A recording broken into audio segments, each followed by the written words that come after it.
Hello everyone, welcome to our channel. Telugu రాష్ట్రాలలో మారిన వాతావరణ పరిస్థితులు, కొన్ని జిల్లాల్లో మాత్రం కురనున్నటువంటి వర్షాలు, వివరాల్లోకి వెళ్ళిన వాతావరణ పరిస్థితులు తెలుసుకుందాం. బట్ అన్నిటికంటే ముందు మీరు ఇంకా మన ఛానల్ కనుక సబ్స్క్రైబ్ చేయనట్లయితే వెంటనే సబ్స్క్రైబ్ చేయండి. వివరాల్లో కనుక వెళ్ళినట్లయితే గత కొన్ని రోజులుగా కురుస్తున్నటువంటి వర్షాలు పూర్తి స్థాయిలో తగ్గుముఖం పట్టాయి. ఉష్ణోగ్రతలు కూడా పెరిగే అవకాశం ఉందని వాతావరణ కేంద్రం వెల్లడించింది.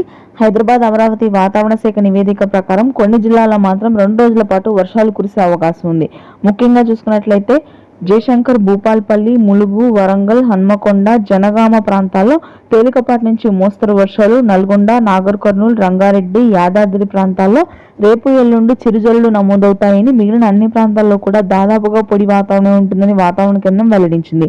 హైదరాబాద్ నగర ప్రాంతంలో కూడా రానున్నటువంటి రోజుల్లో 42 డిగ్రీల నుంచి 43 డిగ్రీల ఉష్ణోగ్రతలు నమోదవుతాయి. భారీగా ఉష్ణోగ్రతలు పెరిగే అవకాశం ఉంది.